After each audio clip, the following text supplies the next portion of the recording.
They were loud, confident, almost theatrical about it, until a Russian warship showed up. One day, Western navies were boarding Russian oil tankers and calling it enforcement. The next day, they were keeping their distance, lowering their voices, and pretending observation was the plan all along. Nothing changed legally. Nothing changed politically. Only one thing changed. This time, the tanker wasn't alone.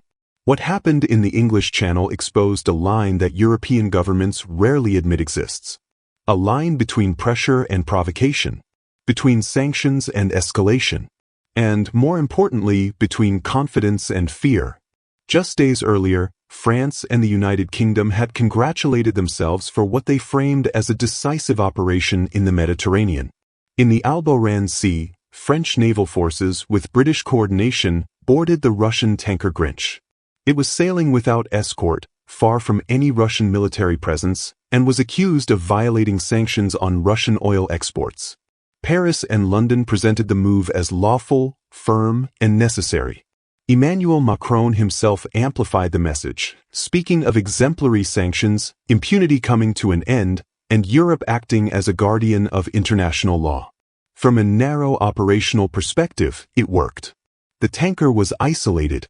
The legal framing was ready. The optics were clean. A sanctioned vessel intercepted, diverted, investigated. No shots fired. No resistance. A textbook enforcement action, at least on paper. But enforcement only works when the other side accepts the premise that resistance is pointless. The following day, that premise collapsed. As the Russian tanker General Skobelev entered the English Channel, it did not do so quietly or alone. Sailing alongside it was the Russian corvette Boikiy, a fully armed naval escort with combat systems active, crossing one of the most monitored maritime corridors on the planet. This was not a civilian vessel daring Europe to act. It was a state-protected shipment, openly signaling that Moscow was no longer willing to let its energy exports be treated as defenseless prey. The response from the Royal Navy was revealing. British patrol vessels HMS Mersey and HMS Severn followed the convoy.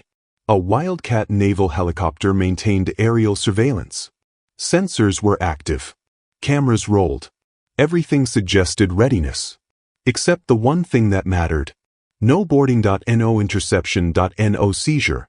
On January 23, the Royal Navy confirmed it themselves. Their mission was to monitor, to shadow, to observe the passage of the Russian corvette and tanker through the channel toward the North Sea. The language was careful, administrative, sanitized.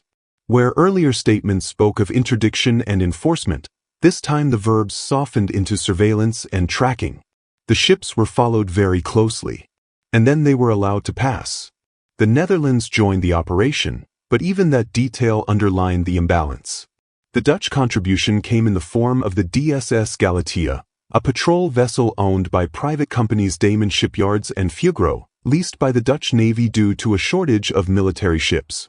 A coalition that speaks of maritime dominance, relying on rented hulls to observe a Russian warship from a safe distance.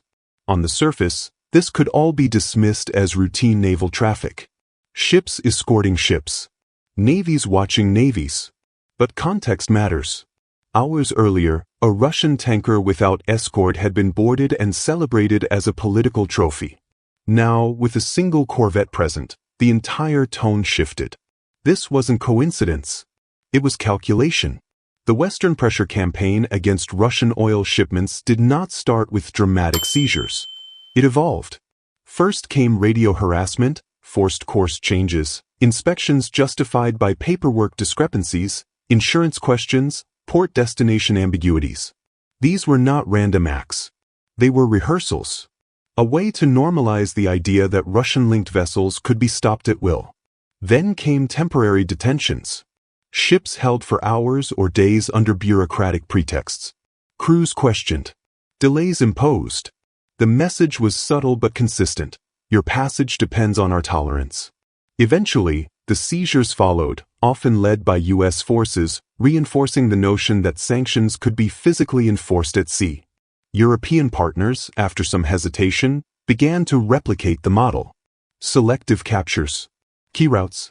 Isolated targets. The Grinch fit perfectly into that framework. Alone, unprotected, politically useful.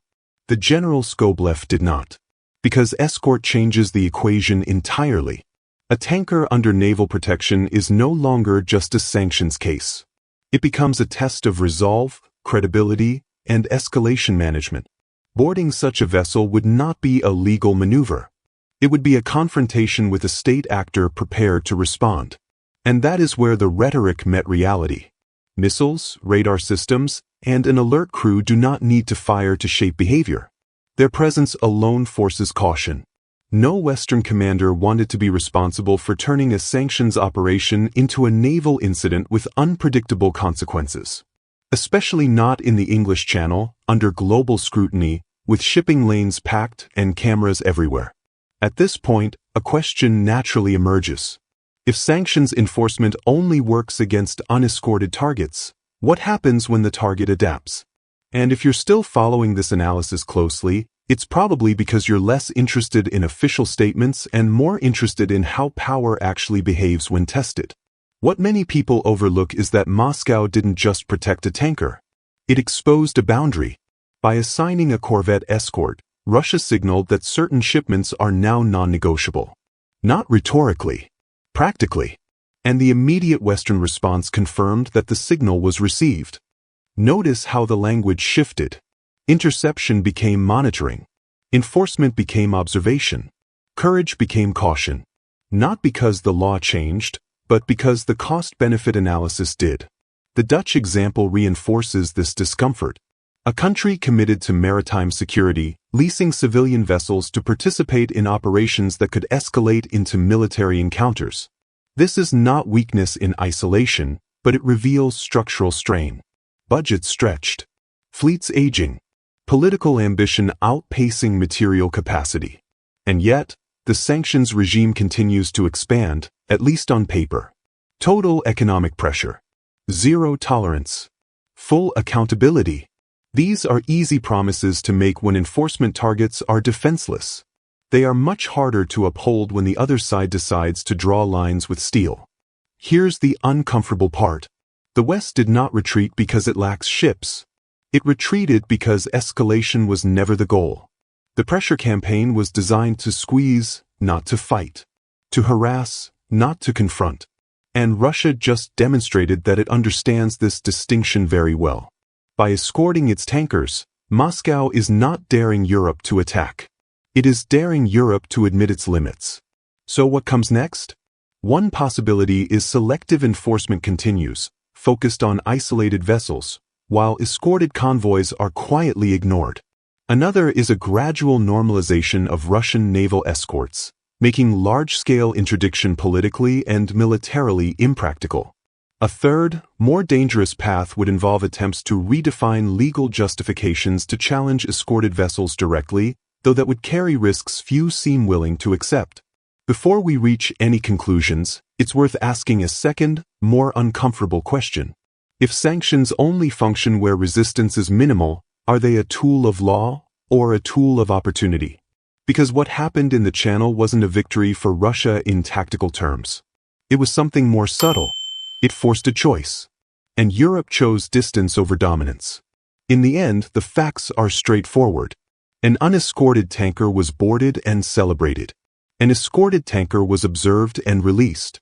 The winners are not the navies issuing press statements, but the actors who adapt faster to the rules as they actually exist, not as they are described. Historically, maritime power has never been about declarations. It has been about who dares to act when the other side is ready to respond. In this episode, that answer was clear. Some will call this prudence. Others will call it restraint. But restraint, when applied selectively, sends its own message. And that message will be remembered. Subscribe if you haven't already, because we're tracking the evolution of this story day by day. Make sure to activate notifications and don't miss our next report. And remember, you can now become a channel member. If you believe in this project and want to see it grow, your support makes all the difference. If you'd like to support our channel financially, which we greatly appreciate, you can do so through Patreon and PayPal. The link is in the video description.